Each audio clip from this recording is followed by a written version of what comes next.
Me explique aí um pouco o que é esse TEA e se tem diferença com, assim, normalmente se eu falar autismo só, aí o outro que é o transtorno do espectro autista. Existe diferença ou é só terminologias? É só a terminologia mesmo. Sim. Que aí o TEA, ele significa transtorno do espectro autismo, que aí quando a gente vai falar autismo, a gente só usa a palavra final. Sim. Mas é a mesma coisa, que é um transtorno do neurodesenvolvimento, que aí tem como características diminuição de interação social, de comunicação e outras pontualidades. Uhum. Como é que eu posso, assim, identificar uma criança que já pode estar tendo esses traços, né? Esses traços de autismo. Existem alguns pontos específicos? Ou é muito... Tem. Como é que seria? Existem vários, mas os principais é a criança não olhar para o outro diretamente, esse contato visual, uma criança que não tem muita interação social com os coleguinhas, que essa interação social é brincar com os coleguinhas, com a família, brincar com os pais, ou solicitar por algo, entender isso. Ou crianças que falam pouco, falam muito pouco, ou às vezes nem têm o desenvolvimento da fala. Isso são os traços mais marcantes. Tem outros também que as crianças brincam com brinquedos e ficam enfileirando esses brinquedos. Enfileirando? Como? Isso, tipo assim, aqui vamos supor que aqui é um carrinho. Sim. Aí aqui ela coloca um carrinho aqui, outro carrinho aqui, outro carrinho aqui. Isso a gente chama de enfileirar, né? Deixar os brinquedos em linha reta. E não tá brincando com o carrinho de uma forma que é funcional, né? Que é vrum, vrum, ou fazendo historinhas com brincadeiras imaginativas. Geralmente eles gostam de estar guardando tudo de uma forma mais retinha, né? Dessa parte de enfileiramento. E também tem outros sinais, né? Trazendo também um pouco para a fisioterapia. Tem crianças que demoram a atingir os marcos motores, que é pular, saltar. Tem uma hipotonia, que a criança fica mais molinha. Então, desde os primeiros... Quando a criança vai crescendo, quando já é para sentar, a gente já pode estar notando alguns traços. E aí a gente vai acompanhando até a criança estar um pouco maior. É importante esse acompanhamento. E os pais, né, os familiares, os cuidadores que estão próximos a essa criança, ver, porque a gente já sabe também um pouquinho de quando essa criança vai... Sempre tem uns marcos, né, que o pediatra pergunta, já sentou? Já tá olhando pro brinquedo? Já tá brincando? Quando eu pego o chocalho, já tá buscando esse som? E aí é sempre bom a gente tá conversando isso com o pediatra que acompanha a criança. Então, como é que se chama aquelas pessoas que têm mania de colocar as coisas tudo... Não, eu gosto tudo na medida, tem que ser assim. Se passou um pouquinho, vou lá e alinho. Então, no caso, assim, pode existir adultos que tenham autismo e não sabem. Isso, mas essa questão também da organização entra também em outro eixo, Sim. Que seria também a questão do toque. Sim, que aí do também toque. já é outra coisa. Sim. É. Então, a questão do toque, a criança não tem toque, não. Ela gosta de ficar enfileirando. Não é nem pela questão do toque, é uma questão de enfileiramento mesmo. Por ela faz isso aí, pega um monte, faz logo uma linha ali. Isso, não brinca, não usa Só o não objeto. brinca. Não usa o objeto com colher para brincar. A forma funcional. Sim. Por isso que tem criança com autista que ele não sabe brincar.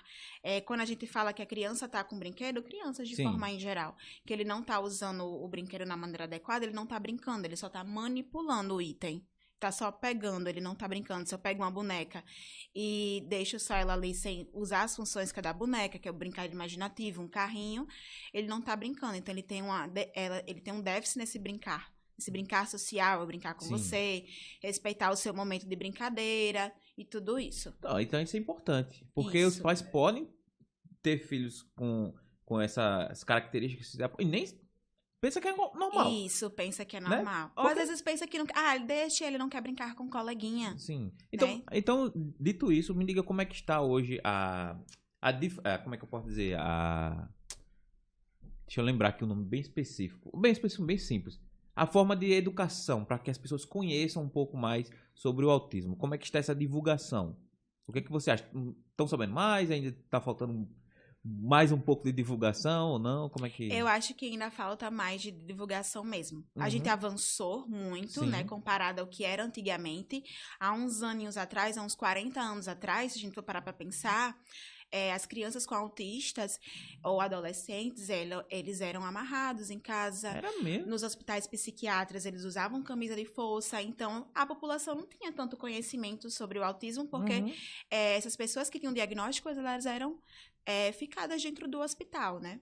E não tinha acesso a um tratamento, a um acompanhamento de uma equipe, e eram excluídas já da população. Hoje a gente avançou muito comparado antigamente, mas a gente ainda precisa mais de uma educação continuada nesse tema. Por exemplo, os professores, hoje em dia, eles têm uma formação sobre isso, então os professores já buscam, né, ter essa inclusão na escola, haver o aluno que tem uma certa dificuldade, chamar o pai para conversar.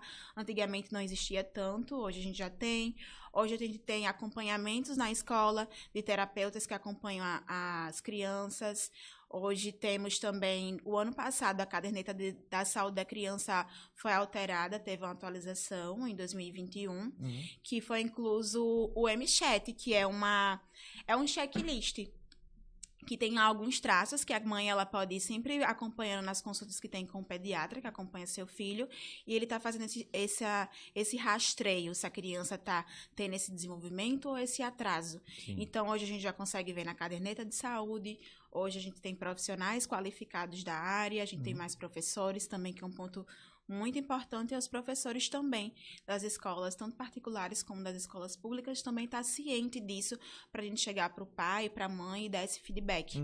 Porque muitas crianças também, né, nessa correria do dia a dia, e é totalmente entendível, né? Às vezes as crianças ficam na creche, já sai da creche, já vai chegar em casa e já vai dormir. E às vezes quem acompanha mais ou é um cuidador ou é um profissional da escola. Ou algum cuidador que fica em casa, ou às vezes é só o pai, ou a mãe, ou a avó. E é importante que todo mundo que tem esse convívio maior com a criança, que ele comece a relatar para o outro. E eu acho que escola e creche também é um dos pontos mais importantes, a gente ter esse profissional capacitado para visualizar isso. E não dizer que é porque a criança é preguiçosa, porque não é isso, ou porque a criança não quer fazer, ou porque a criança não quer brincar daquela forma.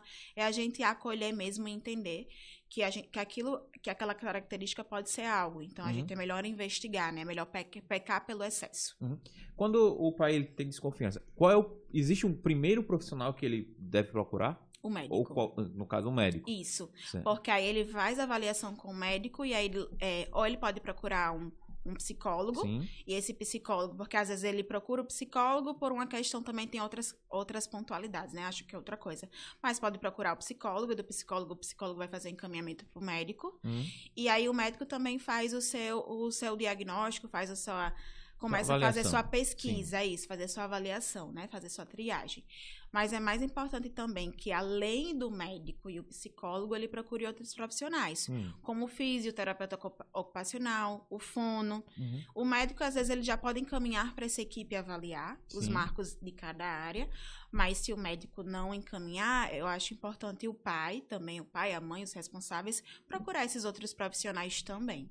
Olá, você acabou de conferir mais um corte do canal da PhysioRunner Brasil. Peço para você se inscrever nesse canal de cortes e também no nosso canal de podcasts. O link vai estar aqui na descrição, caso você queira conhecer esse vídeo que você acabou de ver por completo. Então lembre-se de se inscrever e ativar o sininho. Eu te espero por lá.